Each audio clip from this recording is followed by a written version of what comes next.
Still angry about the wallop from Romeo that had started this whole mess, and now exacerbated by the explosion that had granted her freedom. She forced her eyes open, aided by the chilly air of the caverns. She struggled to stay conscious as the two witches led her through the catacombs. They waded through canals and endless streams of water that flowed past her ankles, icy cold and salty. Her skirt clung to her skin, tying up her legs.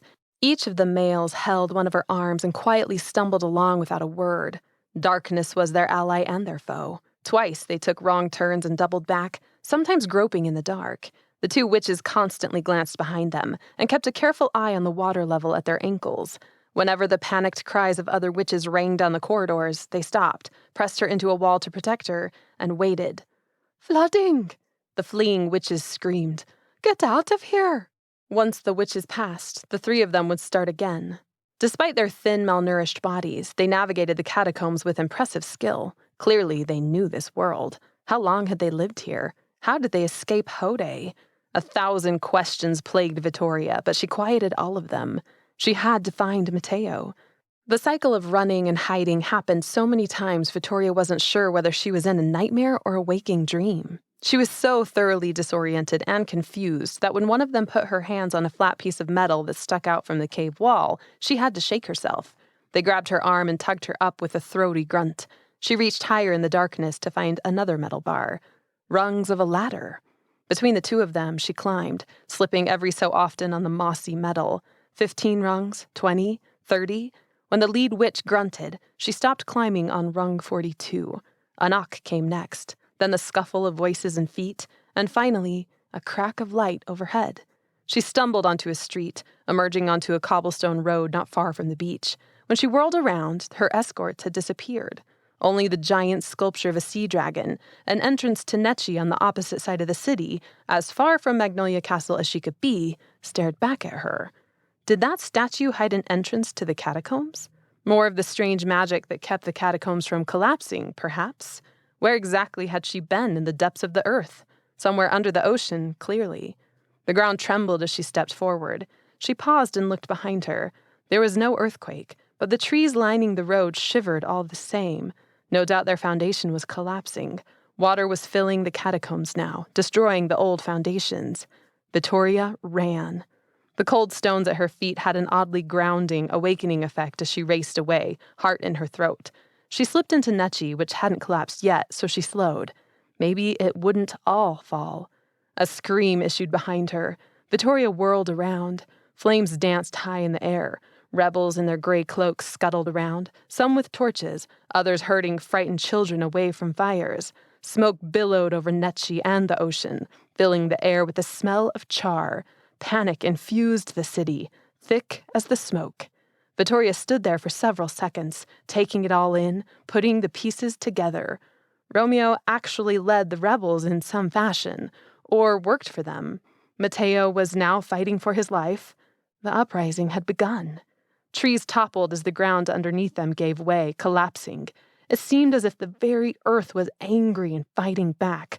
Alkarra, taking its revenge for such rampant brutality. Everything was about to fall apart, which meant it was time for a giver to step up and save her witches. And somehow, she had to be that giver. The thought made her knees weak. Did Mateo know she'd been taken? Was he worried or frantically searching for her? Vittoria put a hand to her head, brushing the grit and dust from the explosions in the catacombs. She looked, and smelled, worse than anyone else she'd seen. No one would believe her to be a witch imbued with life-saving magic. How could she possibly pull this off? Yet, her witches still needed a giver. To be that giver, she had to cross the city, find Mateo, if he was still alive, and somehow stop a disastrous rebellion. First, she thought, find Mateo. La principessa, she murmured, clenching the folds of her filthy dress in her hands. Bless me this night. She plunged into the smoky streets. Wet skirts clinging to her legs, Vittoria raced through Necce. Workers looted landowner stores, breaking windows with rocks and rushing in and out with goods in hand. Silk from the dressmakers, candles, potion bottles. The stolen items poured into the streets and disappeared. Currency, mostly gold coins, was thrown in the road and scavenged by any worker rushing by. Several food shops had been ransacked, discarded baskets empty on the ground beneath crushed food. No one stopped Vittoria, nor recognized her. No one wore the gray robes of the rebels, though the rebels wouldn't be here, would they? They would be at the battle, near the castle or in the landowner coven beyond. So where would Mateo be? The Eliza still? The battle for the throne had clearly sparked the uprising. Hadn't the farm workers said it was the sign? Maybe all this was meant to distract Mateo and give Romeo the advantage. She growled in frustration. There was so much she didn't know. She should have never gone by herself to the wench. The harder she ran, the more her head ached. Her hearing returned as she headed down alleys, twisting through crushes of looting witches. Rage and frustration and vengeance burned bright in their eyes. This was Mateo's nightmare come to life, as if all the powers of evil had converged on their world at once. She rushed past the chaos, lungs burning. Her eyes were trained on the sky as a burning oval on top of the Eliza came into view. Her heart nearly stopped. So this was the brutal battle the landowners claimed as honorable. Two figures moved within the flames, but the curtain of fire distorted their movements. Benoit would be up there, surely. Someone would be there. Then the oval disappeared. Vittoria skidded to a stop with a cry. What did that mean? Was Romeo dead? Mateo? Workers streamed toward the castle. Were they workers? Some of them wore the pocketed robes of the witches in the orchards. Some carried tools from the farms. Pitchforks, rakes. They were dull objects, but still formidable enough in a hand-to-hand fight. Nothing against magic, of course. Her throat nearly closed off at the thought of those workers going up against the landowners with rakes, of all things. The Civil War truly was unfolding before her very eyes. Mateo had always believed rebels had some influence in the farms, but the number of witches marching from the countryside had turned formidable. But were they rebels or workers, and did it matter anymore? Vittoria slipped into a side alley that flowed back to the Eliza of the Giver La Principessa. She dodged mud puddles, someone crying out for help, and a pool of broken glass. Panting, she stopped at the circular street that surrounded the Eliza. Everything lay empty. Had no one been watching the fight? Or had they already fled? Strewn parchments scuttled past, borne by a breeze. Cast-off food, some clothing. The ravages of a massive crowd remained. Then she gasped. A few unmoving bodies littered the ground. Landowners, all of them. Vittoria released a shaky breath. Mateo, she called. Mateo? Benoit? Josca? No one responded to the plaintive cry. Frantic, she darted to a bigger alley and followed the crowd that chugged toward Magnolia Castle. The press of buildings looming overhead opened up to the barren stretch of beach that separated Necce and the castle, a firm dividing line between classes. Vittoria sucked in a sharp breath. Two lines had formed on the beach. On the far side, near the castle, stood a line of furious male landowners. The air shimmered in front of them with some sort of shielding spell. A few had soot marks on their faces. All appeared livid, their mouths open in rage-filled shouts she couldn't hear. Balta stood on a large rock in the midst of the landowners, presumably barking commands to guardians. The landowners held the rebels at bay with their invisible shield, while the guardians prepared to attack. The air crackled with the tension of magic. The landowners wouldn't give up their peninsula, or their castle, without a fight to the death. And with powerful magic on their side, it seemed more and more unlikely to be their deaths. 50 paces away stood the rebels, interspersed with workers, in a line of their own. They conjured no visible magic, but didn't appear afraid of the landowners. Small balls of energy, some red, some magenta, others golden yellow, zipped out from the landowner line and across the space. Before they could hit the workers, the balls faded and dropped to the sand, inert. So they must be using some magic. Behind the line, several rebels carried small wooden barrels forward. Vittoria's stomach clenched. Barrels of that terrible powder that Sonara had used to set Vittoria free. But what would they do with that? Utter destruction, if the pulsing rage of this crowd meant anything. An entire barrel could wipe out the whole castle, she'd bet. Vittoria scanned both crowds. Where was Mateo? Benoit? Any of them? What if they were out looking for her instead of here? A chant rose from the crowd of workers, a terrible song that turned her blood to slush. Death to honor, death to honor. The line of workers swelled to astonishing numbers. She even saw a few dusty faces that certainly had come from a quarry somewhere. Had the guardians Mateo saved returned? Benot's men? She'd never be able to figure it out from where she stood. Like Balta, she needed to see. Over the raucous crowd, she heard the roll of Balta's voice, amplified by magic. "Guardians," he roared, "prepare yourselves." Vittoria turned back around and headed for the closest building. Shoving her way through the press of bodies took time. Most witches ignored her, some scowled, others pushed back. Vittoria elbowed her way through until she came to a small shop on the furthest outskirt of the city. A rain barrel, half full, stood at the corner. With a grunt, she heaved it over, sloshing water onto the cobblestones. She stood it back up so the open side was down, then climbed on top. The view of the whole battlefield was far grimmer. Guardians stretched all the way to the castle, which smoked now instead of flaming. Beyond the castle, the burning landowner houses illuminated the sky like hot coals. Landowner women gathered on the beach in a long chain, using spells to send buckets of water on their houses to no avail. "Romeo," she muttered, "where are you?" Wouldn't Romeo be here leading them? Or would Xavier? What was their plan? But there was no discernible leader here, just a group of witches staring at the opposing line. Some of them fidgeted, eyeing the magical wall warily. Some laughed, trying to catch the balls of magic and pretend they weren't terrified. But the front line of rebels, the most formidable and clearly the strongest, simply stared at the landowners. Their lack of emotion unnerved her. "Who," she murmured, "is leading you?" Balta turned, squaring himself to the rebels, his countenance grim. He projected his voice with an incantation that broke through the clamor. "Rebels," he called. A hush fell over both lines. "I will give you one chance to stand down. Should you choose to fight us, you will be held guilty of inciting violence and will all meet with death. Every last one of you will be killed for insubordination. This is your only chance to get out of this with your life intact." Vittoria heard her own breaths in the silence that followed. If he killed this whole crowd, who would hold up Necce? Who would work? Clean the houses, prepare the food? He couldn't be serious. But the expression on his face was serious. Balta waited a full 10 seconds that felt like a sordid eternity. His lips twitched as he held up both hands. "Will you withdraw?" "No," shouted a voice. "We will not withdraw." Rebels glanced around as if they, too, were surprised that someone had spoken on their behalf. Balta paused another few breaths. Then he nodded, as if resigned. "Guardians, advance!" Vittoria held her breath. The rebels at the front braced themselves. Not far from where she stood, the landowners parted to make way for a contingent of 10 guardians.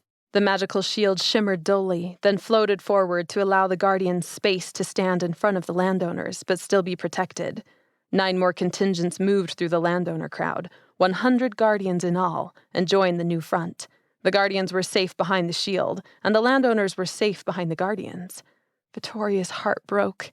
The end of this battle was already clear. Although the rebels and workers far outnumbered the guardians, there was no fighting magic with hoes and rakes. Then again, the landowners were powerful, but the rebels were desperate. And that desperation shouldn't be underestimated. No witch could hold up a spell forever, especially not something so energy-consuming as that shield. If rebels could break it, who would die first? The young guardians with trembling knees and pale expressions, most likely. Rebels would have to kill guardians to get to the landowners, and most guardians were workers, too young for such a life, forced into serving their high priest. Vittoria thought of the 2 brothers they'd rescued in Necce, and her stomach flipped. She wanted to vomit in the sand, but couldn't summon the strength to move. La Principessa, she thought, is supposed to stop all of this. But how? For a long breath, nothing happened. She needed Mateo and his infernal plans, his ideas, his confidence. But how could a mere lavanda maid stop it? This battle had been decades in the making. The brewing tension had thickened to the point where it felt hard to breathe under the strain, as if the crowd knew they could soon lose their lives. "Ready," Balta called. Only the crashing waves broke the silence. The guardians clenched their fists. Some of them shifted their footing in the sand. Small twitches rippled across the line. The rebels didn't move, but tension filled the air. It would take only a few seconds for each side to race into the middle and attack. if the Guardians left the safety of the shield at all. Would they stand behind the magic and let the rebels fall at their feet? That seemed most likely. Vittoria's heart banged against her ribs as Balta lifted an arm. Attack! The Guardians lifted their weapons, shouted something unintelligible, then turned around and attacked the landowners. Stunned landowners fell beneath unexpected blows. Blood sprayed in the air. The shield wobbled. Parts of it broke entirely, fading in the first hints of morning light. With guttural shouts, the rebels advanced forward to back the Guardians, throwing themselves into the fracas. All down the line, the magic fell apart. The violence rippled back in a sweeping tide of bloodshed. Some landowners attempted new spells, but the attack came too swiftly. Others drew swords, but didn't seem to know how to use them. A few were expert swordsmen, but they were quickly overwhelmed by the rebels who poured onto the beach. Rebels carrying tall torches broke away from the surge of angry witches and shoved through the crowd. They moved back toward Necce. Bright blue flames sprang to life as they strode past Vittoria. Workers running to join the bloodbath dodged out of their way. Vittoria leaped off the barrel as a witch headed right for the shop behind her. Stop! She planted herself in front of him. You can't burn down everything. This will punish the workers, not the landowners. He snarled and heaved her aside. Vittoria stumbled into another witch, who pushed her away with a menacing laugh. She righted herself just as the rebels set fire to the dry roof. In seconds, the blaze crawled greedily up the brittle reeds. What few workers didn't surge into the battle stood back, watching with open mouths. Stop! Vittoria screamed. Stop! The crowd streamed around her, oblivious. Like the fires, fury built within. They would destroy everything. Everything. And how could they be stopped? Mateo had been right. The rebels led a force that was unimaginable in number and growing. With the Guardians turning against the landowners, there would be new annihilation. And when would the bloodshed end? This is what it felt like when there was no hope. No hope for her family, for Nico, for the future of an entire network. Tonight they swapped one regime for another. This was anarchy and bloodlust and years of pent-up rage. It wasn't a path that would yield a better world. This was annihilation. They would battle each other until landowners and rebels and workers were nothing more than a pile of bones. Their history would be written on sand. No one would remember them. They'd fade into the bleak annals of time. And La Principessa wouldn't stand for it. She couldn't. Because there was a Nico and Mare and Per and Mateo and Zuri and Benat and always, always room for hope. Righteous indignation filled her, swelling like a storm. I am La Principessa, she whispered furiously, fists clenched. I am the giver of hope. I am La Principessa, and you will fear me. Vittoria pushed through the crowd, headed toward the battle where blood and death and destruction reigned. Screams, crunching bones, crashing swords, the smell of copper and smoke. Nearby, a group of landowners had barricaded themselves back to back in a circle, magical shields barely holding off the wrath-filled rebels. Without the line of landowners in their way, rebels sprinted through the sand, toward the castle, and all the landowner houses that lay beyond. Soon, the bloodbath would extend to women and children. Down the beach, landowner women shoved children onto rowboats and pushed them out to the ocean. Hadn't the plan always come to this moment? This is what they had all been working to stop. This is what she was always meant to do. She didn't know what she'd do or how she'd do it, but power propelled her forward all the same. The power of the givers burned through her now, and she couldn't stop it. This was how she saved her family. I am, she said, setting her shoulders. La Principessa. You, she shouted to the oblivious crowd, will one day call me Majesty. Vittoria turned and strode into the war.